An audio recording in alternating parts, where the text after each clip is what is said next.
नमस्कार साथियों, my exam पाठशाला में आप सभी का स्वागत है। कैसे हैं दोस्तों? उम्मीद कर रहे हैं बहुत अच्छे होंगे और अपनी पढ़ाई को बहुत अच्छे ढंग से कर रहे होंगे। दोस्तों, जैसा कि आपको अभी तक पता है, प्रॉफिट लॉस चैप्टर हमारा चल रहा था और प्रॉफिट लॉस के हम लगभग सारे टाइप कंप्लीट कर चुके हैं। बस कुछ टाइप से हैं जो आज आपके खत्म हो जाएंगे और ये लगभग जो आपकी क्लास है प्रॉफिट लॉस की, ये लास्ट क्लास होगी, अंतिम क्लास।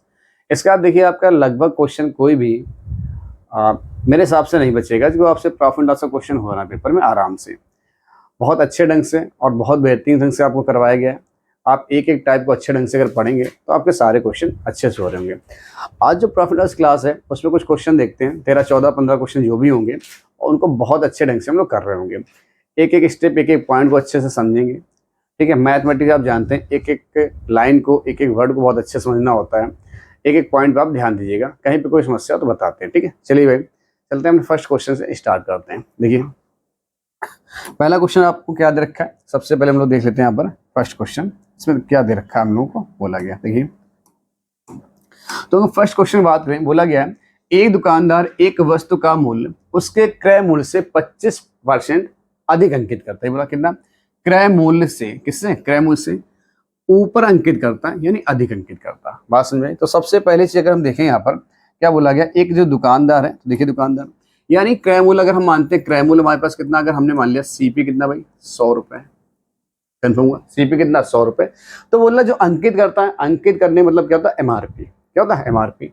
तो जो इसका एमआरपी है, ध्यान दीजिएगा, एमआरपी, एमआरपी कितना हो रहा है, वो 25% अधिक अंकित करता है। अगर 100 रुपए कोई वस्तु 25% बढ़ाएगा तो क्या हमारे पास 125 आ जाएगा। कन्फर्म आता है? आगे देखिएगा। फिर इसका सवाल में आपसे बोल रहा है, क्या बोल रहा है, देखिएगा बाजार मूल्य, बाजार मूल्य क्या होता है, एमआरपी होता है। बाजार मूल्य पर 10% की छूट देने के बाद, ध्यान सुनिए, क्या बोला, बाजार मूल्य पर 10% की छूट देने के बावजूद, यहाँ पर 10% की छूट मिल रही है के बावजूद वस्तु को 720 रुपए में बेचा जाता है। कंफर्म हो गया? यानी कि जो एमआरपी, इसमें हम 10% की डिस्काउंट करेंगे। देखिए ध्यान से, कितना? 10% का डिस्काउंट करेंगे। तो आप बताइए डिस्काउंट कहाँ मिलता है? एमआरपी मिलता है। अगर 125 रुपए कोई वस्तु है, 10% डिस्काउंट पर बेचेंगे तो कितने बेचेंगे? 90 रुपए में, या 90%, सॉरी 90% में। आप देखिए यहाँ से हम एक जीरो से जीरो ने खत्म कर दिया।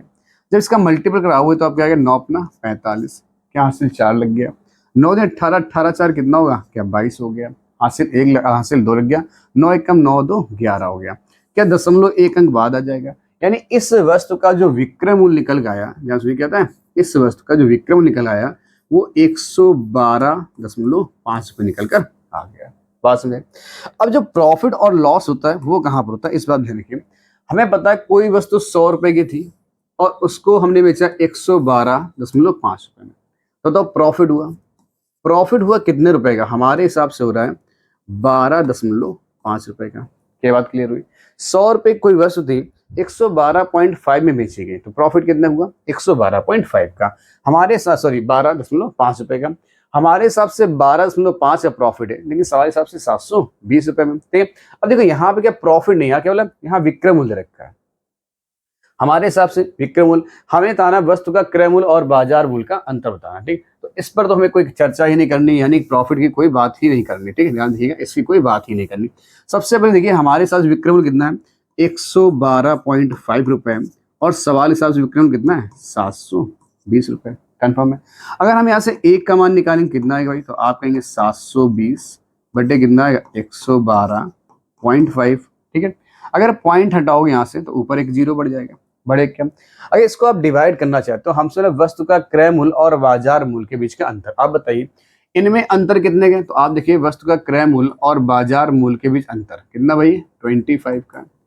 एक की वैल्यू हमारे पास से, 25 की वैल्यू कितनी हुई तो आप निकाल सकते हैं 25 की वैल्यू कितनी है। तो देखिए भाई कितनी आएगी 25 की वैल्यू, जो 25 की वैल्यू हमारे पास आएगी वो आएगी 720, यानी कितना 7200 हो गया ना, एक पॉइंट हटा दिया, बटे कितना हो गया था 1125। क्लियर? और इंटू कितना 25 की वैल्यू चाहिए, तो आप यहाँ कर दिए 25।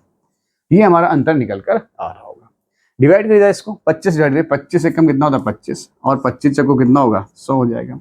कितना बच गया हमारे 25 चक्को 100, 25 नहीं 125। देखिए ध्यान से यहाँ कितना आएगा 9 हो जाएगा। क्लियर हुआ सबको?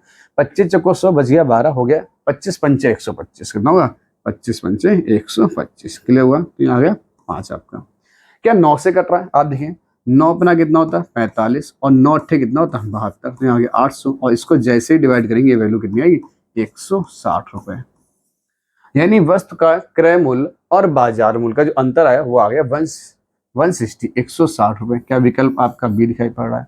कन्फर्म हुआ सभी को? मतलब हुआ एक दुकानदार एक वस्तु का मूल्य उसके क्रय मूल्य से 25% अधिक अंकित करता है। अगर क्रय मूल्य मान लो 100 रुपए था तो एमआरपी कितना हो जाएगा 25% अधिक अंकित किया तो कितना हो 125 रुपए होगा। फिर बोल रहा है 10% की छूट मिल रही। जो डिस्काउंट मिलता है वो हमेशा किसमें मिलता है? डिस्काउंट हमेशा जो आपको मिलता है वो मिलता है एमआरपी पर। कंफर्म है? डिस्काउंट हमेशा एमआरपी पर। तो हमने 125 रुपए की वस्तु 10% डिस्काउंट किया तो कितने में दिया 112 किलो 5 रुपए में। अब देखिएंगे बोल रहा है उस वस्तु को 720 रुपए बेचा जाता है। बात क्लियर हुई? हमारे हिसाब से बेचा जा रहा है 112.5 में और सवाल में बेच रहा है 720 रुपए में। क्लियर? तो एक का मान कितना हो गया 720 बटे 112.5। अगर ये पॉइंट हटाओ तो ऊपर क्या हो जाएगा एक जीरो बढ़ जाएगा। ठीक, आपसे पूछा गया वस्तु का क्रय मूल्य, पूछा गया वस्तु का क्रय मूल्य और बाजार मूल्य के बीच का अंतर। तो बाजार मूल्य क्या होता है एमआरपी। आप देखिए क्रय मूल्य था 100 रुपए, बाजार मूल्य था 125 रुपए। बताइए इनका अंतर कितना? तो आपके इनका जो डिफरेंस आ रहा है 25 आ रहा। एक की वैल्यू करिए तो 25 वैल्यू कितनी हुई? तो आपका आंसर कितना है 160 रुपीज। विकल्प नंबर क्या हो गया? बी आपका आंसर हो गया। कंफर्म सभी को? ठीक है, नेक्स्ट क्वेश्चन। अगला जो क्वेश्चन मैंने रखा है एक विक्रेता ने एक घड़ी और एक दीवार घड़ी 390 रुपए में खरीदी। Clear boy? बोला एक कोई व्यक्ति है या एक विक्रेता एक घड़ी है और एक दीवार घड़ी है, दोनों को 390 रुपए में क्या कर लिया? खरीद लिया। क्रय किया उसका। ठीक है, आगे देखिए वह घड़ी को 10% के लाभ पर तथा दीवार घड़ी को 15% के लाभ पर बेच देता है। ठीक है, आगे देखिएगा और इस तरह से उसे कुल 51.5 रुपए का लाभ होता है। टोटल प्रॉफिट है। तो दीवार घड़ी का वास्तविक मूल्य और घड़ी के वास्तविक मूल्य का अंतर ज्ञात करना है, डिफरेंस आपको पता करना है। क्लियर हुआ? तो आप देखिए ध्यान से क्या बोला हमसे एक घड़ी और एक दीवार घड़ी। ठीक है, तो देखिए भाई क्या भाई क्लॉक है एक, देखिए भाई एक घड़ी है यानी कि एक क्लॉक केवल लिख लो यहाँ पर। ठीक है, और एक क्या हो गया वॉल क्लॉक हो गई यानी दीवार घड़ी हो गई। ठीक है, दीवार घड़ी क्या इन दोनों को मिलाकर 390 रुपए में खरीदा है? कंफर्म हुआ? कितना खरीदा? 390 रुपए में। आगे देखिएगा जब 390 हमने इसको खरीद लिया है तो फिर देखिए क्या हुआ 390 में खरीदने के बाद हो क्या रहा है? बोल रहा है घड़ी को हमने लाभ पर बेचा, पहली घड़ी को लाभ पर बेचा। तो हमें तो यही नहीं पता कि पहली घड़ी ने खरीदी कितने की और दूसरी घड़ी कितने खरीदी। ठीक, या तो ऐसा माने कि फर्स्ट घड़ी हमने खरीदी x रुपए की तो दूसरी क्या 390 माइनस x। तो अब x तो मानना नहीं, तो कैसे करेंगे इसको? इस बात पर थोड़ा चर्चा करते हैं। हमने मान लिया जो हमारे पास घड़ी है, ध्यान देखिएगा जो क्लॉक है वो 300 रुपये, हमने मान लिया कि हमने जो क्लॉक ली यही केवल 390 रुपये में खरीदी। अगर ये 390 में खरीदी है ना, इसको 390 में और 10% के लाभ पर बेचा तो कितने बेचेंगे? क्या 110% बेचेंगे, 110 बटे 100। तो देखेंगे यहाँ से 0 0 कैंसिल हो रहे होंगे आपके, कैंसिल होंगे तो कितना आएगा 11 ने 99, हासिल लग गया 9, 11 ते 33 और 33 न जोड़े कितना आएगा? तो हमारे पास आएगा 429। कंफर्म हुआ यहाँ पर? क्लियर हुआ सभी को? देखिए 11 ने 99 वैल्यू आ गई 110% लाभ है ना भाई, हाँ लाभ पर बेचा तो 11 में 99 हासिल लग गया 9 और 11 ते 33 33 9 429 रुपए। यानी यहाँ से जो इसको लाभ 429 रुपए में इसको बेचा, अभी लाभ नहीं निकाला। अगर इसका लाभ ही निकालते तो लाभ निकालना ज्यादा बेटर रहेगा क्योंकि यहाँ बोला इस तरह का लाभ होता है तो हम प्रॉफिट निकाल लो। ये आप ऐसे देखो 390 की बस 429 बेचेंगे तो कितने प्रॉफिट हुआ? तो आपके 29 रुपए इधर से और 10 रुपए इधर से, तो प्रॉफिट हुआ 39 रुपए का। ठीक, यानी यहाँ से जो लाभ हमको निकल आ रहा, आप देखिए जो यहाँ पे प्रॉफिट निकल के आ रहा वो कितना प्रॉफिट आ गया? वो आ रहा 39 रुपए का निकल का। कंफर्म? आगे देखिए अब हम एक बार मानते हैं जो वॉल क्लॉक है इसको ही हमने 390 में खरीदा, इसको भी 300, और अगर इसको ही 390 में खरीदा होता है और इसको 15% लाभ पर, तो हम केवल लाभ निकाल लें। ठीक है, क्योंकि विकल्प निकालने की कोई जरूरत नहीं है सवाल में। ठीक है, तो 15% ही खाई निकालें तो यहाँ से सीधे प्रॉफिट निकल जाएंगे। ये लाइन करने द्वारा जरूरत नहीं पड़ी। ठीक, 15% निकाल लो तो आप देखेंगे 0 से 0 कैंसिल हो गया, 5 दियो कितना होता है 15 और 5 दूनी कितना होगा 10 हो जाएगा। जब इसका गुणा कराओगे आप तो 9 तिया कितना आएगा 27 आ जाएगा, हासिल लग गया 2, 3 का 9 2 11, क्या 117 बटे 2 इतना प्रॉफिट निकल गया यहाँ से, ये प्रॉफिट निकल गया। ठीक, आप देखिए यानी एक तरफ हम लिख रहे हैं क्या लिखना है? एक तरफ लिख रहे हैं क्लॉक, ध्यान से एक तरफ लिख रहे हैं क्लॉक और एक तरफ लिख रहे हैं वॉल क्लॉक, लिख लिया हमने। ठीक, आगे देखिएगा क्या लिखा? एक तरफ लिखा हमने क्लॉक, क्या हुआ भाई एक तरफ लिखा हमने क्लॉक और एक तरफ लिख लिया वॉल क्लॉक। क्लियर हुआ सभी को? अब देखिए क्लॉक पे प्रॉफिट कितने का? 39 रुपीज का प्रॉफिट है, लिख लो यहाँ पर। वॉल क्लॉक पे कितना प्रॉफिट है? 117/2 का प्रॉफिट है। और जो टोटल प्रॉफिट दे रखा है वो कितना है? वो कहेंगे 51.50। यानी 51.5 को क्या हम लोग ऐसे लिखते हैं? 51 सही 1/2। क्या ही लिखेंगे? अगर 51, अगर इसको कहेंगे 1 कम 2, यानी इसको लिखेंगे 103/2। बताओ, ये लिख सकते हैं? कोई समस्या? 51 दूना 102 और 1 जोड़ दो 103। इसको हम लोग यहाँ लिखेंगे 103 को, 103/2 को। अब अगर ये 2 हटाना है हर जगह से तो 2 का मल्टीपल करा दो। ध्यान से क्या करा हमने? 2 को हटाना है तो 2 का मल्टीपल यहाँ करा दो, 2 का मल्टीपल यहाँ करा दो और 2 का मल्टीपल यहाँ। तो ये 2 से 2 कैंसिल हो गया, हो गया। ये कितना हो गया? 78। देखिए एक से वैल्यू क्या होगी? एक से बड़ी और एक से छोटी होगी। ठीक, आप देखिए ध्यान से। अगर 103 से 78 को माइनस करोगे तो क्या वैल्यू निकल के आएगी? तो आप देखिए अगर 103 से 78 को माइनस करोगे, 13 में से 8 गया, क्या 5 बचेगा हमारे पास। और यहाँ कितना बचा? 9, 9 में से 7 गया, क्या 2 बच गया। क्या ये वैल्यू मेरे पास 25 आ चुकी है? कन्फर्म सभी को? यहाँ देखिए 117 से 103 को माइनस करोगे तो कितना बचेगा? तो आप देखिए 117 यानी हमारे पास कितना बचेगा? क्या 14 बच जाएगा। ठीक है, यानी इससे ये वैल्यू को माइनस कर लिया। अब देखिए यानी कि हमने जो घड़ी खरीदी थी वो 14 में खरीदी थी और जो वॉल क्लॉक खरीदी थी वो 25 में खरीदी थी। क्या कंफर्म हुआ तक? अब देखिए हमारे हिसाब से जो दोनों वस्तुएं खरीदी गई कितने रुपए खरीदी गई? 25 में 14 जोड़ो, क्या 39 होता है? कितना होता है? 39। यानी हमारे हिसाब से अगर इन दोनों को हम ऐड कर रहे हैं कितना आ गया? 39 आ गया। हमारे हिसाब से 39 खरीदा, लेकिन सवाल हिसाब से कितना खरीदा गया? सवाल हिसाब से 390 रुपये में खरीदा गया था। अगर आप यहाँ से 1 का मान निकालोगे, क्या 1 की वैल्यू जो आएगी वो 10 निकल के आ चुकी होगी। ठीक है, क्या पूछा गया था?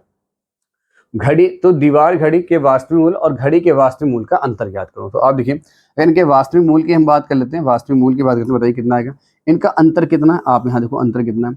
25 और 14 अगर अंतर करें तो 6, 5, 11 कितना है भाई? क्या 11 का अंतर है? कितने का? 11 का। और 1 की वैल्यू 10 अगर है तो 11 की वैल्यू कितनी आएगी? तो अगर 1 की वैल्यू आपको 10 दे रखी है तो 11 जो वैल्यू निकल के आएगी वो 11 × 10, क्या 110 रुपये निकल के आ जाएगी। यानी जो अंतर आएगा वो कितना आएगा? 110 रुपये आएगा। बताइए क्या कोई समस्या यहाँ पर किसी को? एक सिंपल से मेथड से इसको सॉल्व करिए और आराम से क्वेश्चन आपका हो रहा होगा। क्लियर सभी को? ठीक, छोटे छोटे क्वेश्चन अच्छे लगाइए और बहुत सिंपल ट्रिक है लगाने की, आप आराम से इसको सॉल्व कर सकते हैं। क्लियर? नेक्स्ट क्वेश्चन देखते हैं भाई। चलिए अगर अगले क्वेश्चन में बात करें, बोला गया है यदि किसी वस्तु का लागत मूल्य उसके अंकित मूल्य का 5/9 है। ध्यान सुनिएगा, उसके अंकित मूल्य। देखिए लागत मूल्य मतलब क्या होता है? सीपी होता है। यदि किसी वस्तु का लागत मूल्य उसके अंकित मूल्य का यानी एमआरपी का 5/9 है। क्या ही बोला गया? 5/9 है। तो अगर हम ये करें यहाँ पर सीपी बटे अगर आप एमआरपी करोगे, सीपी बटे अगर आप एमआरपी करोगे तो आपको कंफर्म हो जाएगा, यानी 9 कितना आएगा? 5। यानी उस वस्तु का क्रय मूल्य है 5 रुपए और एमआरपी कितना है? 9 रुपए। कंफर्म हुआ तक सभी को? आगे देखिए उस वस्तु पर 20% लाभ होता है। अब लाभ और हानि कहाँ होता है? हमेशा होता है सीपी पर। ठीक, आप ये देखिएगा से अगर हमको लाभ होता है कितना भाई? 20% का। आप देखिए अगर 5 रुपए कोई वस्तु है 20% के लाभ पर बेची जाएगी, 120/100 कर दो, क्या 20 पंचे 100 और 20 छक्का 120, 5 से 5 कैसे हो गया।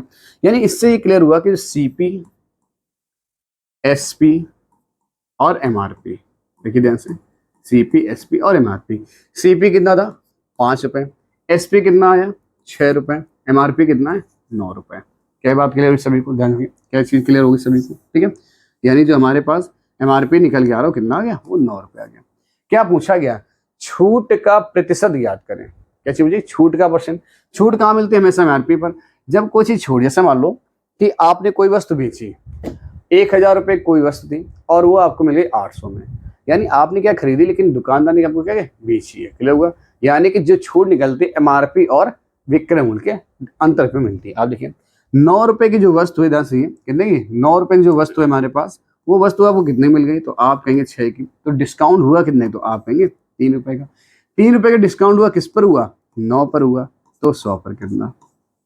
इसको जब आपने डिवाइड किया होगा तो ये जो वैल्यू आएगी 33 सही 1/3%। ठीक, परसेंटेज छूट आपको 33 सही 1/3%। क्लियर हुआ सबको? ठीक है, यहाँ एक विकल्प आप बढ़ा लीजिएगा। क्या बढ़ाना आपको? यहाँ पर जो विकल्प क्या इसी में लिख लीजिएगा जो आपका यहाँ लिख के आ रहा है। एक सेकेंड, इसको 33 से 1/3% कर लो। क्या है भाई, 33 सही 1/3%। तो विकल्प नंबर आपका आंसर कौन सा होगा, जो आपका ऑप्शन हो जाएगा वो आंसर आएगा विकल्प नंबर डी। क्लियर हुआ सभी को। देखिए भाई, जो हमारे पास आंसर है क्या आएगा, विकल्प नंबर डी हमारा क्या हो जाएगा, आंसर हो जाएगा। क्लियर हुआ सभी को। बोला गया था किसी वस्तु का लागत मूल्य उसके अंकित मूल्य का 5/9 है, कंफर्म। उस वस्तु पर 20% का लाभ होता है, तो हमने 20% लाभ निकाल दिया, 5 की चीज 6 में बेची जा रही है, ठीक है, कंफर्म है। तो प्रतिशत छूट ज्ञात करें, परसेंटेज छूट आपको ज्ञात हो गई। क्लियर हुआ सभी को। नेक्स्ट क्वेश्चन देखते हैं भाई। अगर अगले क्वेश्चन की बात की जाए, बोला गया एक दुकानदार को लागत मूल्य से कितना अधिक अपने सामान पर अंकित करना चाहिए। एक दुकानदार को अपने सामान पर लागत मूल्य से कितना अधिक अंकित करना चाहिए, जिससे कि 10% छूट देने के बाद भी 20% का लाभ हो। क्लियर हुआ। 10% का डिस्काउंट करने के बाद भी 20% का लाभ हो, ठीक है, 26% का। ठीक है, ध्यान से। अगर हमसे सबसे पहले हम बात करते हैं प्रॉफिट की, 26% का प्रॉफिट बात की गई, तो 26 अपॉन में क्या होगा, 100 हो जाएगा। अगर इसको डिवाइड करोगे तो क्या 13/50 आएगा। ये हो गई प्रॉफिट की बात, ठीक है। यानी प्रॉफिट से हमें क्लियर हुआ क्या होता है भाई, यहाँ पे सीपी पता है आपको, यहाँ आप लिखो एसपी, और यहाँ क्या लिख लो, एमआरपी लिख लो। क्या लिखो, एमआरपी लिख दिया, ठीक है, कंफर्म है। आगे देखिएगा, आगे क्या बोला गया है, अगर 50 पे क्या होता है, जब भी प्रॉफिट होता है नीचे में से क्या होता है, सीपी था। अगर 50 पे कोई वस्तु है, 50 की कोई वस्तु है और 13 रुपए के लाभ पर बेची जाए तो कितने बेचेंगे, तो हम इसको बेचेंगे 63 में। क्या कंफर्म है, यहाँ पर कितने बेचेंगे, 63। आगे देखिएगा, 10% का डिस्काउंट किया भाई, डिस्काउंट कितने का, 10% का, तो 10% फ्रैक्शन वैल्यू देख लो, तो आप कहेंगे 1/10 आती है। यानी 10 रुपए एक चीज को कितने बेचा रहा है, 9 में बेचा जा रहा है, ठीक है। यानी एमआरपी जब है 10 रुपए, तो उस पर अगर 1 रुपए डिस्काउंट कितने में बेचा जा रहा, क्या 9 में बेचा जा रहा। जब एक ही वस्तु है, क्या उसके दो विक्रय मूल्य अलग अलग हो सकते हैं। आप एक ही वस्तु को बेच रहे हो, एक बार प्रॉफिट बना, उसी वस्तु पर डिस्काउंट कर रहे हो, ये विक्रय मूल्य सेम होना चाहिए। तो सेम करने के क्या करेंगे भाई, ये 63 इसको 63 बनाने क्या मल्टीपल होगा, क्या 7 में मल्टीपल होगा। अगर 7 मल्टीपल यहाँ किया तो आप यहाँ भी करेंगे, 9 7 63। अगर आप देख रहे होंगे यहाँ पर, तो देखिए भाई कितना बनेगा, ये जो वैल्यू आएगी वो 50 पे आ चुकी है, ये आ गई 63 रुपए, और ये वैल्यू आ चुकी है 70 रुपए। क्लियर हुआ। ये हमारे पास आ गया सीपी, एसपी और एमआरपी का रेशियो, ठीक। आगे देखिए, तो बोला गया है एक दुकानदार को लागत मूल्य से कितना अधिक अंकित करना चाहिए। तो देखिए, दुकानदार ने कितना अधिक अंकित किया भाई, आप इस बात में देख लेते हैं, कितना अंकित उसने ज्यादा कर दिया है। तो आप देखिए भाई, हम देखेंगे 50 रुपए की वस्तु पर 70 रुपए एमआरपी डाल दिया गया। कितना ज्यादा किया भाई उसने, 20 रुपए ज्यादा किया। किससे ज्यादा किया, 50 से ज्यादा किया। तो 100 पर कितना, तो 50 दूनी कितना होगा 100, और 20 दूनी कितना होगा 40। तो कितना परसेंट एक्स्ट्रा अंकित किया, 40 से प्रतिशत अधिक अंकित करना चाहिए। क्लियर हुआ। यानी उस व्यक्ति को एमआरपी कितने 40% अधिक इंक्रीज कर देनी चाहिए। क्लियर हुआ सवाल सभी को।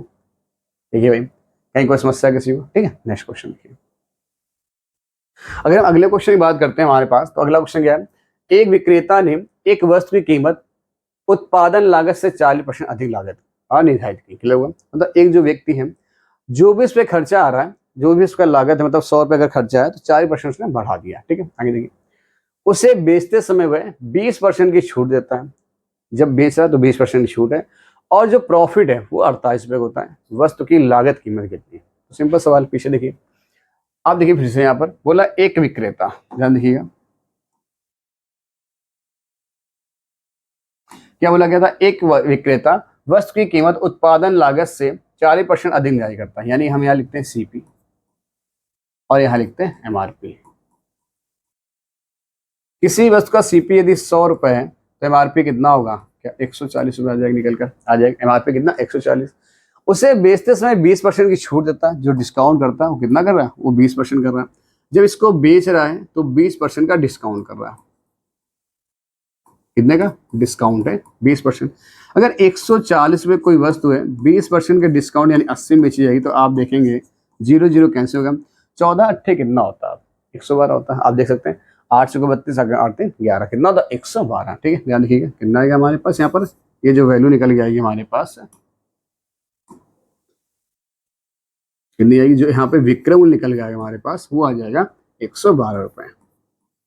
कन्फर्म हुआ भाई, क्या 112 ही आया था, ये तो सबको पता होगा, इतना गुणा भाग सभी को आता है, ठीक। आगे देखिए, अब बताइए लाभ हुआ 100 रुपए की कोई वस्तु है, ध्यान से कीजिएगा 100 रुपए कोई वस्तु है, उसको आपने 112 में बेचा, तो बताओ प्रॉफिट कितना हुआ। अब प्रॉफिट हुआ मेरे हिसाब से 12 रुपए का। हमारे हिसाब से प्रॉफिट 12 रुपए हो रहा, और सवाल हिसाब प्रॉफिट कितने का 48 रुपए, देखिए कितने का 48 रुपए का। तो यानी 12 बराबर अगर 48 करते हैं हम लोग, तो 1 बराबर कितना आएगा, तो आप कहेंगे 1 बराबर 4 आ जाएगा। पूछा गया उस वस्तु का लागत कीमत कितनी, तो लागत कीमत कितनी थी 100 रुपए। अगर 1 का मान है 4, तो 100 का मान कितना आएगा, तो 4 इंटू 100, तो आंसर कितना आएगा 400 रुपए। यानी उस वस्तु को जो उत्पादन लागत है वो कितनी आ गई 400 रुपए। क्या कंफर्म हुआ सभी को? बताइए कोई समस्या यहाँ पर किसी को? क्लियर हुआ सवाल? ठीक है, नेक्स्ट क्वेश्चन देखिए। अगले क्वेश्चन अगर बात की जाए, तो अगले क्वेश्चन जो हमें दे रखा है उसमें क्या बताया गया, किसी वस्तु पर प्राप्त लाभ उसकी लागत का 120%, ठीक है। यदि उसकी लागत 25% बढ़ा दी जाए और विक्रय मूल्य को नियत रखा जाए, मतलब विक्रय मूल्य पर कुछ भी नहीं करना है, क्लियर। तो प्राप्त होने वाला लाभ विक्रय मूल्य से कितने परसेंट होगा, मतलब जो प्राप्त होने लाभ है वो विक्रय मूल्य का कितना प्रतिशत होगा, इसी पूछेंगे। देखिए किसी वस्तु पर प्राप्त होने वाला लाभ उसकी लागत का 120%, ध्यान सुनिए। यानी सीपी की बात करें अगर हम, तो सीपी अगर 100 रुपए है, सीपी अगर 100 रुपए है, किसी वस्तु पर प्राप्त होने वाला लाभ उसकी लागत का 120% है, ठीक है 120%।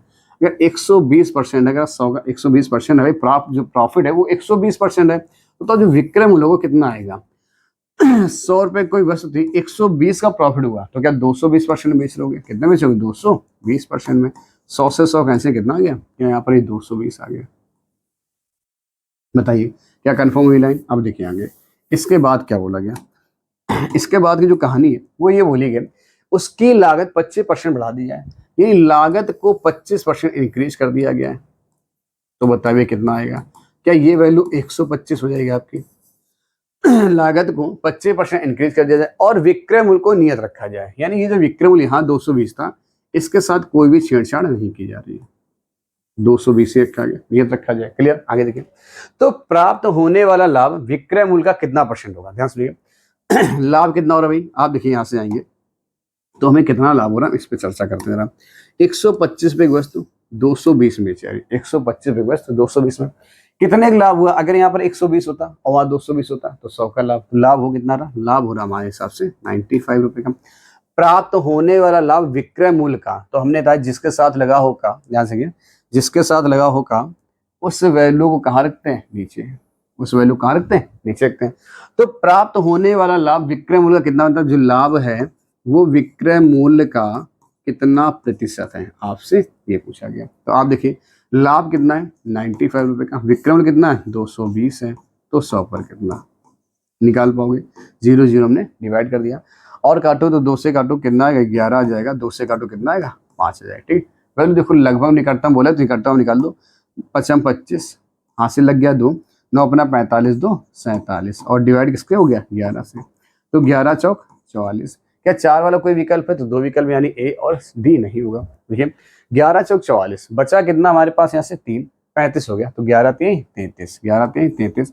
अब आगे आप जाएंगे 11 3 33 कितना बच गया, फिर से 2 बच गया हमारे पास, कितना बच गया 2 बच गया। क्लियर? अब 2 बचेगा तो 20 11 एकम 11 हो जाएगा। तो आप देखिए 43.1% लगभग, तो ये जो विकल्प है कहाँ है? सी नंबर आपको दिखाई पड़ा कि प्राप्त होने वाला लाभ विक्रय मूल्य का कितना परसेंट रहेगा, निकटतम पूर्णांक में आपको बताना था। कितना गया 43.1%। क्लियर सभी को? चले आइए चलिए देखिए दोस्तों क्या है, आपको जो वैकेंसी आ रही है इस साल वैकेंसियां बहुत सारी हैं, ठीक है। UP police, SSC GD, UPSI, बहुत सारी वैकेंसी हैं। आपको पढ़ाई बहुत ज़्यादा अच्छे ढंग से करनी है। जैसे आपने देखा होगा कि एक शेर है और एक क्या भाई, एक हिरन है। अगर दोनों दौड़े, अगर दोनों दौड़े कौन जीतेगा? आपको पता है शेर अगर बाद में दौड़ता ना तब भी पहले पहुंच जाएगा, लेकिन आपको शेर से भी तेज दौड़ना। आपको हिरन है लेकिन आपको शेर से भी तेज दौड़ना है। क्लियर हुआ? तभी ताकि जो बच्चे आप पीछे तैयारी कर रहे हैं और आपने अगर अभी तैयारी करना शुरू किया है और आपका सभी कितना लगभग 6 महीने मान लो टाइम है, 6 से 8 महीने टाइम है, क्योंकि अभी चल रहा सितंबर, अक्टूबर, नवंबर, दिसंबर, जनवरी, फरवरी, मार्च, 6 महीने टाइम है, क्योंकि मार्च में आपका लगा एसएससी जीडी के एग्जाम। अगर यूपीपी की बात करते हैं तो वो भी लगभग मार्च अप्रैल में या मई में हो जाए मे भी। तो 6 से 8 महीने समय, इतनी जी जान से पढ़ाई करिए, इतनी जी जान से पढ़ाई करिए, इतना ज़्यादा मेहनत करिए जो आपका पहले से लोग पढ़ लें उनको आप पीछे छोड़ सकें।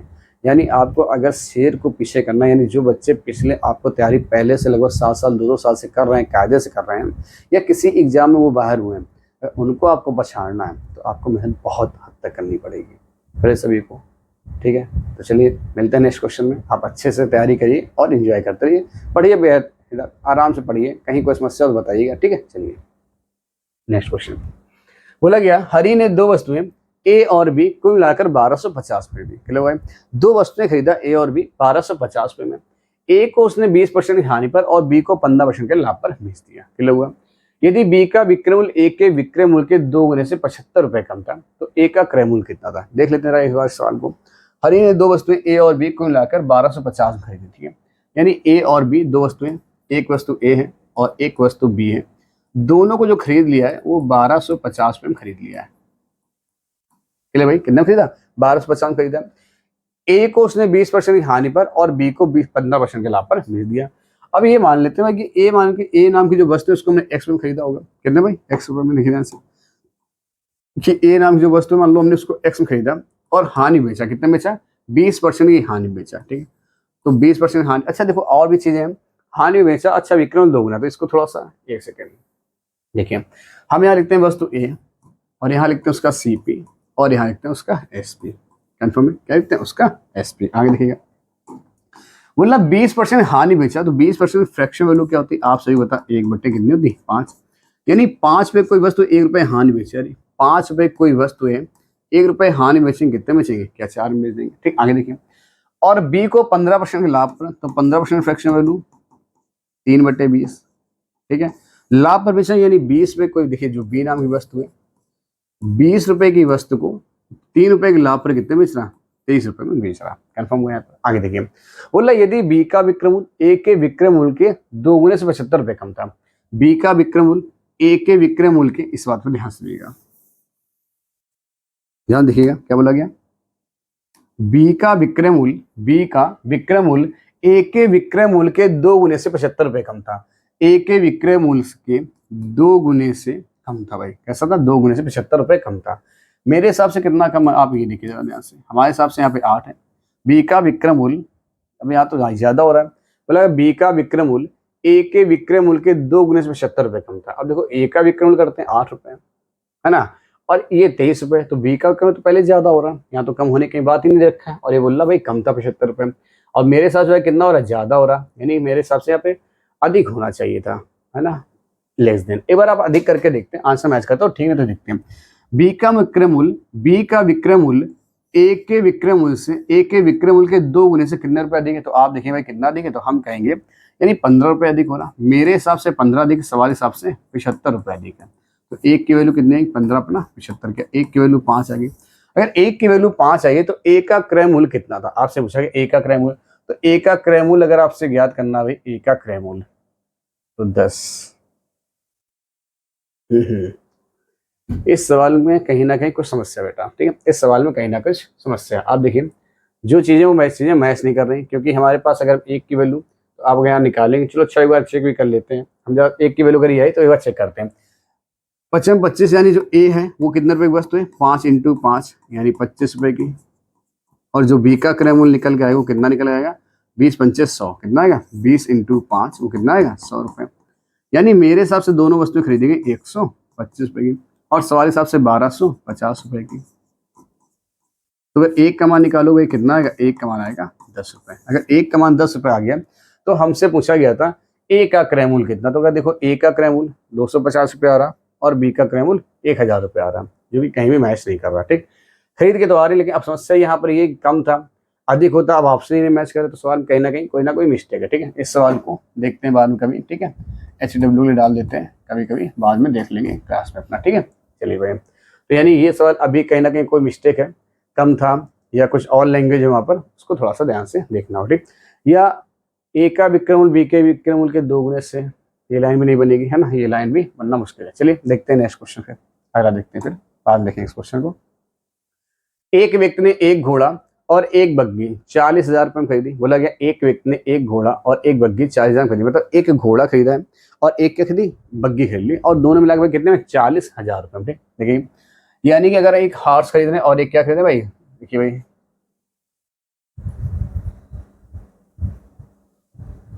ये गलत छप गया यहाँ पर, ठीक है। क्या बोला गया, एक व्यक्ति ने एक घोड़ा और एक बग्घी, ठीक है, वॉट कैरिज, ठीक है, यानी एक घोड़ा, एक तो हमने घोड़ा खरीदा है और एक क्या खरीदी, एक बग्घी खरीदी, और दोनों मिला खरीदा कितने में, 40,000 रुपए में। कंफर्म है, 40,000 रुपए में खरीदा। घोड़े को उसने 10% लाभ पर तथा बग्घी को 5% हानि पर बेच दिया। पूरे सौदे में 1% में लाभ कमाया। अब हर बार लाभ है, अगर तीनों बार लाभ का क्या लगा, एलिगेशन लगा दिया। देखिए ध्यान से, यानी हम लिख लेते हैं यहाँ पर घोड़े को और यहाँ लिखते हैं बग्घी को। देखिए ध्यान से, अगर मैं ये चीजें लिख ली है तो आप देखिए ध्यान से, यहाँ पर चीजें लिख लेते हैं। बोला घोड़े को 10% लाभ पर, यहाँ पर 10% का प्रॉफिट है, ठीक है, और इसको 5% हानि पर, तो यहाँ पे माइनस कर दिए, 5% हानि है, और जो पूरे सौदे में लाभ हो रहा है कितना हो रहा है, वो 1% का लाभ हो रहा है। कंफर्म है, ठीक। अब 10 से 1 को घटाओगे कितना बचेगा, क्या 9 बचेगा। और बताइए इसमें बड़ी वैल्यू कौन सी, -5 बड़ा है कि 1 बड़ा, आप कहेंगे 1 बड़ा। 1 से -5 घटाओ तो माइनस क्या होगा, प्लस, तो 5 और 1 कितना आएगा, 6, यानी ये वाली जो वैल्यू निकल गई वो 6 निकल गई। जो रेशियो का आएगा वो रेशियो आएगा 2 और 3 का। ये बात कंफर्म, आगे देखिएगा। बोला कि घोड़े का क्रय मूल्य कितना था, बताइए दोनों वस्तु हमने मिला कितने में खरीदी, तो आप कहेंगे 5 में, और सवाल कितने में खरीदी, 40,000 रुपए में। 5 अट्ठे 40, क्या एक की वैल्यू 8,000 रुपए निकल गई। तो क्या पूछा गया था, घोड़े का क्रय मूल्य, तो घोड़ा तो कितने में खरीदा, 2 रुपए में, और एक की वैल्यू 8 है, तो 2 की वैल्यू कितनी आएगी, 8 दूनी 16,000 रुपए, यानी घोड़े खरीदा 16,000 रुपए में। और अगर पूछा है बग्घी कितने में खरीदा, बग्घी कितने में खरीदेंगे भाई, 8 तिक 24,000 रुपए में। 8 तिक 24,000, 24,000 और 16,000 कितना होगा, क्या 40,000 हो जाएगा। हमसे पूछा गया है सवाल में कि बताइए घोड़े का क्रय मूल्य कितना, तो घोड़े क्रय मूल्य कितना है, 16,000 रुपए आपका आ जाए आंसर। बताइए भाई, क्या ये बोला गया था घोड़े क्रय मूल्य याद, घोड़े क्रय मूल्य कितना है, 16,000 रुपए, ठीक है। नेक्स्ट क्वेश्चन देखते भाई। अगला क्वेश्चन है, दिनेश ने 1920 रुपए में 2 रेडियो खरीदे, मतलब 2 रेडियो खरीदे और दोनों को मिलाकर 1920 रुपए।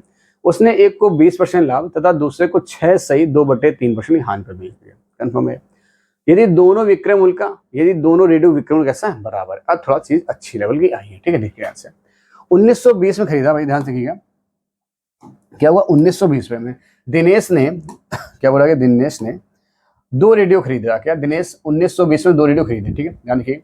ये 2 रेडियो, एक रेडियो ये फर्स्ट हो गया और एक रेडियो सेकंड। कलर थोड़ा सा ठीक नहीं है लग रहा, ये देखिए, हाँ ये बनेगा, ठीक है, इसको देखिए, देखिए ध्यान से, यानी एक फर्स्ट रेडियो हो गया और एक सेकेंड रेडियो हो गया, ठीक है। इन दोनों को मिला खरीद लिया 1920 रुपए में।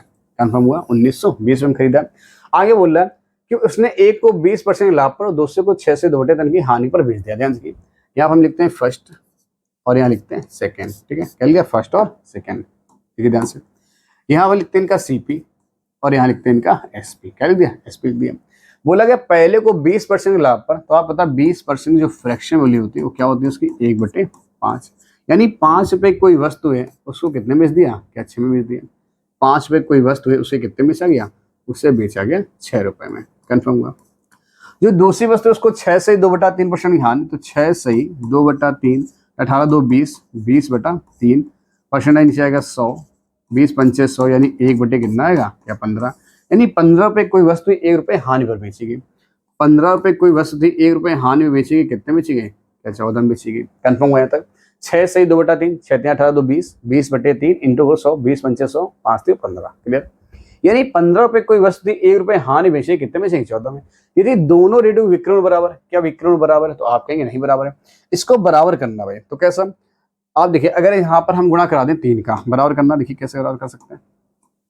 इसमें गुणा करा दो 7 का, इसमें गुणा करा दो 3 का, 7 6 42 और 14 3 42, क्या हो गया बराबर। तो अगर मल्टीपल यहाँ 3 कराए तो आप यहाँ भी करा दो, वहां 7 कराए तो आप यहाँ भी 7 करा दीजिए, क्लियर हुआ। तो आप देखेंगे ये जो वैल्यू निकल गई वो 35 निकल गई, ये जो वैल्यू निकल गई वो 45 निकल गई, ठीक है। तो हमसे बोला दोनों रेडियो का क्रय मूल्य ज्ञात करें। आप बताओ दोनों का क्रय मूल्य मिला क्या, कितना, 5 5 10 और 4 3 7 1 8, क्या दोनों को मिला के हमने 80 रुपये में खरीदा होगा। 5 5 10 4 3 7 1, हमारे हिसाब से 80 रुपये, सवाल हिसाब से 1920 रुपये। कंफर्म 1920। आप देखेंगे 0 से 0 कट कर रहे होंगे, 8 दूनी कितना आएगा, 16 आ जाएगा। कितना बचिए हमारे पास, 3 8 चौको 32 आ जाएगा, क्लियर हुआ। यानी एक की वैल्यू जो हमारे पास आई वो 24 आ गई, कितनी आ गई, 24 आ गई। क्या पूछा गया, दोनों रेडियो के क्रय मूल्य ज्ञात करें। तो आप देखिए दोनों के क्रय मूल्य ज्ञात करने, ज्ञात कर लीजिए भाई दोनों के क्रय मूल्य। कैसे ज्ञात करेंगे? अगर हम फर्स्ट की बात करें, ध्यान से किसकी बात करें, अगर हम फर्स्ट की बात करें तो फर्स्ट रेडियो है कितने का? तो आप कहेंगे फर्स्ट रेडियो 35 रुपए का। कितने का? 35 का। और एक की वैल्यू 24 है, 24 इंटू 35 का देना, 24 पंचे होता है 120, हाथ से लग गया 12, और 24 यहाँ 72, 72 अगर 12 जोड़ेंगे 82, 82 तो 84 के 840 है। कहीं पर 840 अगर हमारे पास किसी विकल्प नजर आ रहा तो एक विकल्प कौन सा आ गया? ये भी आ गया नजर। ठीक है, तो यही हो जाएगा। तो अगर दूसरा रेडियो को निकाला जाए, दूसरा रेडियो भी आप ऐसे गुणा करके निकाल सकते हैं। कितना भाई? दूसरे रेडियो मूल्य कितना है? 45 रुपीज। तो यहाँ रखेंगे 45 और इंटू 24, कितना है? 24। तो आप देखिए मल्टीप्लाई कराने के बाद कितना है? 1080 आएगा। 24 पंचे होता है 120, हाथ से लग गया 12, 24 चौको 96, 96 अगर 12 जोड़ोगे, 96 में अगर 12 जो 108 है, कितना है? 108 आ जाएगा। तो आप देखिए वैल्यू क्या आ गई मेरे पास? 1080। तो अगर आप चेक करेंगे यहाँ से, जो चेक कर रहे हैं वैल्यू, तो हमारे पास जो आंसर आएगा वो 840 और 1080 आ रहा होगा। कन्फर्म है सभी को? बोला गया था कि दिनेश ने 1920 में 2 रेडियो खरीदे। ठीक है, तो 2 खरीद लिए 1920 में, एक को 20% के लाभ पर, तो ये एक को 20 यानी 5 कितने में दी? 6 में। दूसरे को 6 से 2/3% की हानि पर, तो 6 से 2/3% जो फ्रैक्शन वो निकली थी 1/15, यानी 15 रुपए जो वस्तु है वो 14 में डिलीवर की गई। 15 की वस्तु 14 में। बोला दोनों के विक्रम बराबर, क्या बराबर दिख रहे थे? तो आप कहा नहीं, इसको या तो 14 गुणा ऊपर कर लो, 6 का गुणा नीचे करो, आपके सहूलियत है जैसे आप कर पाए बराबर। हमने कहा यहाँ 7 मल्टीपल, यहाँ पर 3 का, 7 6 14 3 42, क्या बराबर हो गया? तो अगर 7 मल्टीपल यहाँ तो यहाँ भी कराइए, 3 मल्टीपल यहाँ तो यहाँ भी कराइए, ये 35 ये 45 आ गया। क्या दोनों मिला हमने 80 में खरीदे? हमारे हिसाब से 80, सवाल हिसाब से 1920। तो एक की वैल्यू कितनी आ गई? 24। अगर एक की वैल्यू 24 तो 35 वैल्यू और 45 वैल्यू, आंसर कितना आ गया? 840 और 1080। कन्फर्म सभी को? चलिए भाई अगले क्वेश्चन चलते हैं हमारे पास। जो नेक्स्ट क्वेश्चन है, एक व्यक्ति ने 19,500 में 2 घोड़े खरीदे। 2 घोड़े खरीद लिए, कितना? 19,500 रुपए में। एक घोड़े को 20% की हानि पर तथा दूसरे घोड़े को 15% लाभ पर बेच दिया। फिर से सेम सवाल है, दोनों का विक्रय कैसा है? समान। देखिए ध्यान से। तो हम सबसे पहले, अब तो हमें पता है कितने में खरीदा, अब हम इसको लिखेंगे नहीं, अब यहाँ लिखते हैं पहला। ये लिखा हमने फर्स्ट घोड़ा और यहाँ लिया सेकंड घोड़ा। ठीक है, यहाँ लिखो इनकी सीपी और यहाँ लिखो इनका एसपी।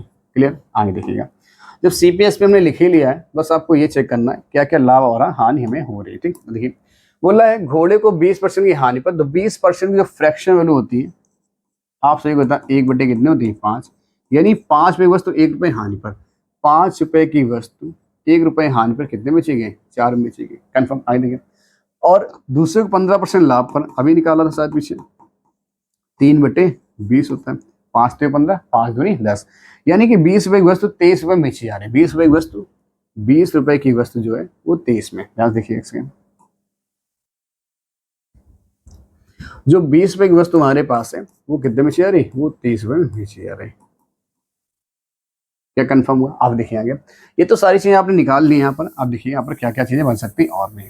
हमसे बोला सवाल में दोनों का विक्रम बराबर है। आप देखिए क्या बराबर है, तो आप कहेंगे नहीं, इसको बराबर करने में क्या होगा? इससे 23 का, ध्यान देखिए क्या बराबर अगर करना है तो क्या कर लीजिए, इससे 23 का मल्टीपल यहाँ करा दीजिए और इस 4 का मल्टीपल यहाँ पर, तो 23 को होता है 92, तो 92 हो गया। यहाँ भी ये मैं यहाँ पर 4 के मल्टीपल करा दूं तो 20 को कितना हो गया? 80 हो गया। और यहाँ पर 92 का 92 करें 23 का मल्टीपल कराइएगा। कितना? 23 का, क्यों 23 कराया था? तो 23 बचे होता 115। बात कंफर्म? देखिए दोनों का विक्रम बराबर और दोनों क्रयमूल्य कितना? 80 और 15 जोड़ेंगे तो हमारे पास कितना है? 180 और कितना? 195।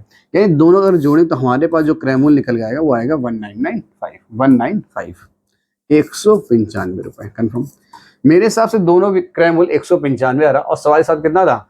19,500। तो अगर आप देखेंगे 195 कैंसिल, एक की वैल्यू कितनी आ चुकी है? क्या 100 आ चुकी? अगर एक की वैल्यू 100 आ चुकी तो आपसे पूछा गया होगा कि बताइए दोनों घोड़े क्रय मूल्य क्रमशः हैं कितने? तो आप देखिए, अगर फर्स्ट घोड़े की बात करें तो 115 का था, उसमें 100 का मल्टीपल कराओगे कितना आएगा? 11,500। और अगर दूसरे घोड़े की बात करें तो हमारे पास कितने था? 80 रुपए था, तो 80 इंटू 100 कराओगे कितना आएगा? तो 8,000 रुपये आ जाएगा। आप देखिए क्या कोई भी ऐसा विकल्प है जहाँ पर 8,000, जहाँ पर आपको 8,000 दिख रहा हो? देखिए ध्यान से, कौन सा विकल्प है? क्या कोई भी ऐसा विकल्प है? 11,500 विकल्प नंबर कौन सा रहा? बी आ रहा, 11,500 और 8,000। कन्फर्म? तो आप देखिए सेम सवाल था फर्स्ट और सेम, मतलब इससे पहले 9 और 10 सेम सवाल थे, तो आपने इसको बड़ा अच्छे से लगाया हुआ और एंजॉय किया हुआ। ठीक, देखिए नेक्स्ट क्वेश्चन पर चलते हैं। किसी व्यापारी ने किसी व्यापारी ने विक्री के समय सिले सिलाए वस्त्रों के मूल्य पर 25% की छूट देने की घोषणा की। मतलब कोई एक व्यापारी है जो सिले सिलाए वस्त्र हैं उन पर 25% की छूट कर ऐलान कर दिया कि 25% डिस्काउंट दे रहे हैं। ठीक है, यदि कोई खरीददार, जैसे आप पहुंच गए, जैसे आपने सुना कि भैया वहां पर गए थे तो वहाँ क्या भाई 25% डिस्काउंट चल रहा है। ठीक है, क्या हुआ 25% डिस्काउंट चल रहा है, तो आप वहां पहुंच गए दौड़ के। जब आप वहां पहुंचते हैं तो आपने क्या हुआ, कोई खरीददार 400 रुपए की छूट लेना चाहता, यानी आप जब गए तो आपने सोचा कुछ ले लिया जाए। मान लो 100 रुपए कोई चीज़ें 25 रुपए की छूट मिल रही है, 25% तो 25 रुपये बचेगा, और हमें 400 की छूट चाहिए कि नहीं, 400 की छूट चाहिए, तो 320 रुपये मूल्य वाली कितनी शर्ट खरीदनी चाहिए। आप देखिए ध्यान से, यानी एमआरपी हमें पता चला है कि वहाँ पे जो भी एक शर्ट है उसकी व्यापारी जो है वो सिले सिलाए बस मतलब क्या शर्टें बेच रहा है, और जो शर्ट की कीमत वो 320 रुपये है एमआरपी है, और बोला प्रत्येक 320 रुपए की शर्ट पर 25% का डिस्काउंट है। ठीक है, देखिए ध्यान से, अगर एमआरपी हमें कितना देखा है, अगर एमआरपी मेरे पास, देखिए ध्यान से, अगर हम एमआरपी की बात करते हैं, यानी हमें पता है शर्ट का जो एमआरपी है वो कितना, 320 रुपए। अब 320 की शर्ट बेची जा रही है, ठीक है, बेची जा रही है, तो हमें डिस्काउंट मिल कितना रहा, यानी एक शर्ट बोला 25% छूट दे रहा, कितना 25% छूट, तो 320 में कोई वस्तु है 25% छूट देगा, तो बताओ छूट मिले कितनी, तो आप कहेंगे 25 चौको 100 और 4 अट्ठे 32। क्या हमारे पास जो डिस्काउंट आ रहा है, ये जो डिस्काउंट आ रहा है एक शर्ट में कितना आ रहा है, 80 रुपए का आ रहा, कितना 80 रुपए का। जब 25% डिस्काउंट किया है तो यानी एक शर्ट में जो डिस्काउंट निकल आ गया, कितना आ गया, जो एक शर्ट पे डिस्काउंट निकल आ गया वो हमारे पास निकल के आ गया 80 रुपए, कितना आ गया 80 रुपए। देखिए ध्यान से भाई जरा,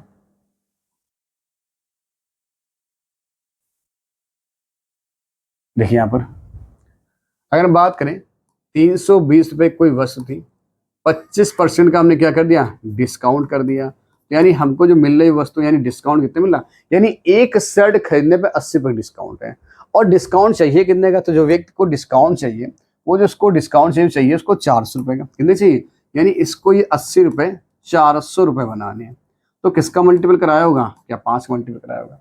ठीक है, तो अगर एक शर्ट पर 80 रुपए डिस्काउंट है तो 5 शर्ट पर 400 है, तो बोला गया उस व्यक्ति को कितनी शर्ट खरीदनी चाहिए, तो भाई कितनी खरीदनी चाहिए, 5 शर्टें खरीदनी चाहिए। कंफर्म हो गया सवाल, क्लियर भाई। एक शर्ट पर 80 रुपए का, तो 5 शर्ट पर 400 का, 400 डिस्काउंट मिल गया और 5 शर्टें उसने खरीद ली। ठीक है, अगला क्वेश्चन देखिए, और अगले क्वेश्चन की बात करते हैं, किसी वस्तु को 123.40 में बेचने पर प्राप्त लाभ यदि इसे 108 में बेचकर होने वाली हानि की राशि से 20% अधिक है।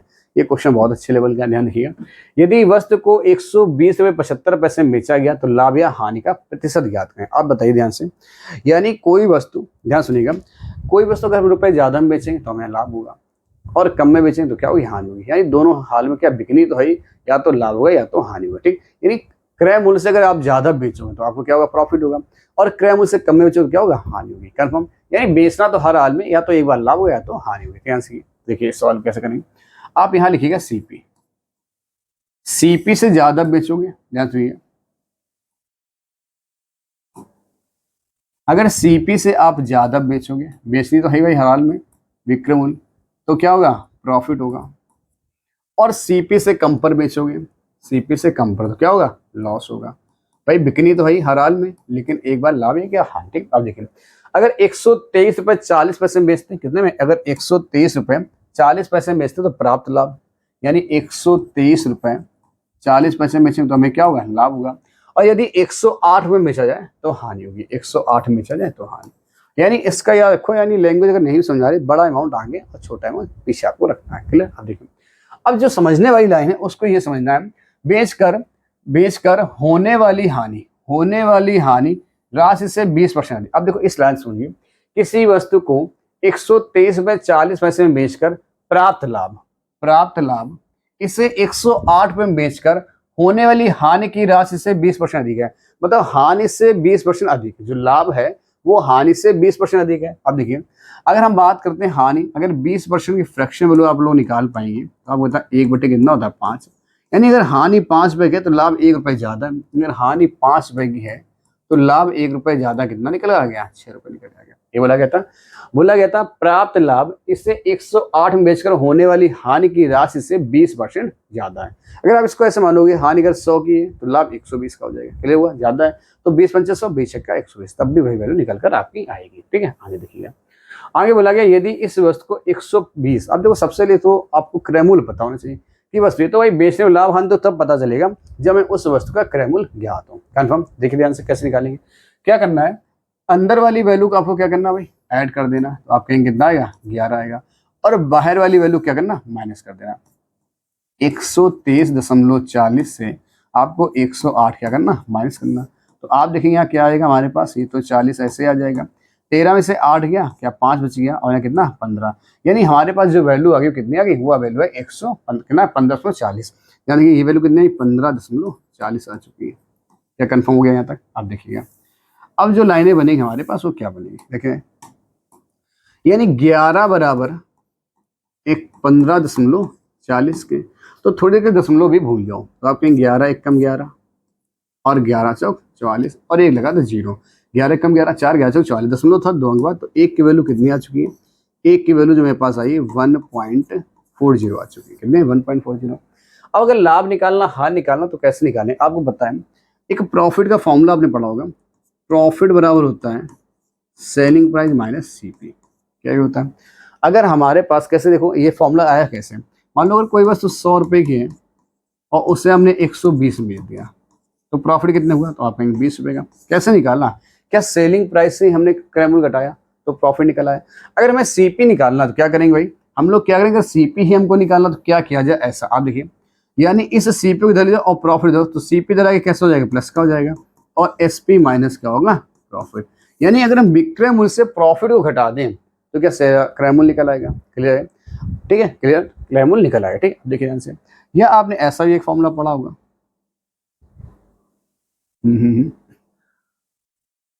देखिए ध्यान से, एल बराबर CP minus SP, CP minus SP, ये बोला गया होगा। अब देखिए कैसे भाई, अगर मान लो कोई चीज 100 रुपए की और उसको हमने बेचा 70 रुपए में, तो क्या हानि हुई। कैसे निकाला, सीपी से एसपी को घटाया। अगर मान लो हमें सीपी निकालना है तो एल में हम एसपी क्या कर दें, जोड़ दें, तो क्या सीपी निकाला जाएगा। यानी कि अगर हानि में विक्रय मूल्य को जोड़ दिया जाए तो कॉस्ट प्राइस निकल आएगा, या विक्रय मूल्य से लाभ को घटा दिया जाए तो निकल आएगा। विक्रय मूल्य से लाभ को घटा दो तो कॉस्ट प्राइस निकल आएगा, या विक्रय मूल्य में हानि को जोड़ो तब भी आपका कॉस्ट प्राइस निकल के आ जाएगा। कंफर्म सभी को? अब देखिए ध्यान से, अगर एक की वैल्यू 140 है तो 5 की वैल्यू कितनी होगी और 6 की वैल्यू कितनी होगी। ठीक है, आप किसी एक से निकाल लो जहां से आपका मन हो। ठीक है, हम मान लो यहाँ से निकालते हैं। आप देखिए अगर एक की वैल्यू 140 तो 5 की वैल्यू कितनी आएगी, तो देखिए ध्यान से, अगर हम 5 की वैल्यू निकालना चाहें, आप कहेंगे 5 की वैल्यू कितनी आएगी, तो आप कहेंगे 1.40 इंटू 5, क्या 14 पंचे 70 होता है, तो 70 लीजिए और एक लगा, 0 लगा दीजिए। क्या दशमलव 2 अंक बात था, 2 अंक आधा आप लगा दीजिएगा। 14 पंचे कितना होता है भाई, 70 होता है। देखिए कितना होता है भाई, 14 पंचे कितना होता है, 70 और 10 70 तो हमने लगा दिया। 14 पंचे 70, दशमलव कितने, 2 अंक बात और लगा दो, यानी जो हमारे पास दशमलव लगाया कितना है, 7 आ गया। यानी अगर हम कॉस्ट सेलिंग प्राइस में, अब देखिए क्या हानि, हमने हानि से निकाला, अगर सेलिंग प्राइस में अगर हम हानि को जोड़ दें तो क्या निकल आएगा, क्या सीपी। तो सीपी कैसे निकालेंगे, तो आपको पता है 108 में अगर आप 7 जोड़ेंगे, क्या हमारे पास सीपी 115 रुपये निकल गया। आपके लिए होगा। अगर ऐसे अगर हम बात यहाँ करते हैं तो हम कहें 14 छंग 84, यानी वैल्यू क्या है 8.4 आएगी। अगर 123 से 123 में से हम 8.4 माइनस करें तो ये 0, ये कितना 13 से 8 गया 5 और ये 115, क्या यहाँ से 115 वैल्यू आएगी। बात करें सभी को, तो ये सारी चीजें आपके कैलकुलेशन में डिपेंड करती है जहां से आपको समझ में आए। ठीक है, बता दिया हमने यहाँ पर। अब देखिए हमारे पास ये चीजें पता चल गई हमें क्या क्या पता चल गया, हमें ये पता चल गया कि खरीदा था 115 रुपए में, यानी किसी वस्तु को जब किसी वस्तु को, देखिए ध्यान से, जब किसी वस्तु को 115 में खरीदा जाता है और उससे जो बेचने की बात कर रहे हो, कितनी बात कर रहे हैं, 120.75 में बेच रहे हैं, तो लाभ कितने हो रहा है, तो आप सही बता सकते हो, लाभ जो है वो 5.75 का है। ये बोल रहा, तो हानि और लाभ का परसेंटेज बताओ क्या हो रहा, लाभ हो रहा तो परसेंटेज निकालना, तो आपको पता कैसे निकालेंगे, आपको प्रॉफिट परसेंटेज निकालना। कैसे निकालेंगे, देखिए ध्यान से, यानी 5.75 बटे 115 इंटू 100, क्या कर पाओगे सभी लोग। अगर आप देखोगे यहाँ से दशमलव हटाओगे तो क्या दशमलव हटाते ही देखिए दशमलव हटेगा 2 जीरो बनेंगे और 2 जीरो से जीरो कैंसिल हो जाएंगे। ठीक है, क्या आप देख सकते हैं 25 से कटेगा, 25 से कटेगा नहीं, 115 आता नहीं, 5 से काट सकते हो। देखिए 5 दूनी 10 और 5 3 15, 5 एकम 5, 5 एकम 5 और 5 25 और 23 बचे 115, 23 बचे 115। यानी जो लाभ निकल के आ गया वो आ गया हमारे पास 5% का प्रॉफिट। किसी विकल्प में 5% का प्रॉफिट आ गया, विकल्प नंबर हमारे पास आ गया कौन सा, बी ऑप्शन आपका आ गया, 5% लाभ आ गया। कंफर्म हुआ सवाल आपको? बढ़िया सवाल था। ठीक है, नोट कर लीजिए इसको। देखिए अगला क्वेश्चन बोला जब किसी वस्तु को 355 में बेचा जाता है तो 29% हानि होती है, 21% लाभ प्राप्त करने के लिए उस वस्तु को कितने में बेचा जाएगा। ये तो बहुत ही सिंपल सवाल हो गया, यानी फर्स्ट क्लास में शायद ऐसे क्वेश्चन कराए होंगे। बताइए इसको बताने की जरूरत है क्या, है जरूरत? चलो बता देते हैं। ठीक है, नहीं है तो भी बता देते हैं। जब किसी वस्तु को 355 बेचा जाता है तो 29% की हानि थी। आपको बताया था कि जो सीपी होता है वो हमेशा 100% होता है। कितना होता है? 100 होता है। ठीक है, या 100% मान लो, जो भी मानना है। ठीक है, आगे देखिए अगर भाई 29% हानि बेचेंगे, बताओ 29% हानि बेचो कितने बेचोगे? क्या 71 में बेचोगे? 71% जो वैल्यू दे रखी हो 355 रुपए दे रखी है, ये बोला गया। हमें पूछा गया है अगर 21% लाभ प्राप्त करना हो, यानी 1% का मान निकालो, कितना है? तो आप कहेंगे 355 बटे कितना आएगा? 71 आएगा। और हमसे पूछा गया भाई 21% लाभ, यानी 121% की वैल्यू आपसे पूछेंगे, निकाल पाओगे? 355 बटे 71 इंटू 121, क्योंकि 21% लाभ पर लाभ प्राप्त करने के लिए उस वस्तु को कितने रुपए में बेचना होगा। बात समझे, 21% का लाभ प्राप्त करने उस वस्तु कितने बेचना होगा, विक्रय मूल्य ही आपको ज्ञात करना। ठीक है, क्या किसी पार्ट से डिवाइड होता है? हमें देखो 5 हो रहा, 5 एकम 5, 5 सत्ते 35, 5 एकम 5 और 5 सत्ते 35, यानी 71, तो 5 वाली वैल्यू चली गई। तो 5 एकम 5, 5 दूनी 10, 5 में 5 और 1 6, क्या 605 है किसी विकल्प में? 605, यानी इस वस्तु का जो विक्रय मूल्य आएगा वो आएगा 605। विकल्प नंबर कौन सा आ गया? क्या विकल्प हमारा एक क्लियर हो गया? आप बताइए। ये सवाल तो बहुत सिंपल था, आराम से हो गया, ना ही कोई ज्यादा कैलकुलेशन नहीं, और आराम से सवाल आपका हो गया। ठीक है, नेक्स्ट क्वेश्चन देखते हैं क्या है। तो क्वेश्चन दोस्तों खत्म हो गए। यानी ये जब आपकी जो क्लास थी, आज लास्ट क्लास थी प्रॉफिट लॉस की, आपने अच्छे से क्वेश्चन देखे और लगभग 13-14 क्वेश्चन जो भी आपके थे सारे आपको हमने करवा दिए। ठीक है, आप देखिए सारे क्वेश्चन आपके बढ़िया से लगे। ठीक है, किसी भी क्वेश्चन में कहीं कोई समस्या हो तो आप कमेंट करके बता दीजिएगा कि सर ये क्वेश्चन नंबर हमारा ये क्लियर नहीं हुआ, तो हम अगर देखेंगे किसी ना किसी में, अगर हमारे पास समय हुआ तो हम आपको क्लियर करके बता देंगे। कमेंट बॉक्स में पिन कर दिया जाएगा आपका क्वेश्चन कैसे कैसे बन सकता है। ठीक है, तो आप देखिए सारी स्लाइडों में आप क्वेश्चन अच्छे से करिएगा, कोई समस्या हो तो बताइएगा। तो ये थे आज के क्लास के आपके क्वेश्चन। ठीक है, ये हो गया लास्ट क्वेश्चन। तो आप जो आपकी क्लास है, ये क्लास थी कौन सी? प्रॉफिट लॉस की अंतिम क्लास। आपने इसको अच्छे से किया। कभी क्या होगा, जैसे चैप्टर खत्म हो जाएंगे आपके, सभी हमने 2 चैप्टर कंप्लीट करे, एक तो परसेंटेज, एक आपका क्या हो गया? प्रॉफिट एंड लॉस हो गया। जैसे कुछ चैप्टर आपके हो जाएंगे तो क्या करेंगे, इनके कभी ना कभी आपके क्या प्रैक्टिस करके क्वेश्चन उठाए जाएंगे, ताकि आपके अच्छे लेवल क्वेश्चन बनते रहें। पहले सिलेबस कंप्लीट करिए और छोटे छोटे क्वेश्चन पहले आप सीख लीजिए। ठीक है, अगर आपने छोटे छोटे क्वेश्चन सीख लिए अच्छे से तो आप समझिए बड़े क्वेश्चन करने में कोई समस्या नहीं है, क्योंकि आपको अगर बेस ही नहीं पता होगा तो आगे क्या करेंगे चलकर, है ना। जब आपको बेस ही नहीं क्लियर है तो आगे क्वेश्चन क्या होगा, रटने से कोई बात फायदा नहीं है। आप क्वेश्चन अच्छे से पढ़िएगा, अच्छे से करिएगा। देखिए छोटे छोटे क्वेश्चन अगर क्लियर हो जाएंगे ना तो बड़े क्वेश्चन अपने आप बन जाते हैं, क्योंकि जब बेस मौजूद होता है ना, इतना अगर आपकी न्यू मजबूत है तो मकान आपका बड़ा अच्छा बनेगा।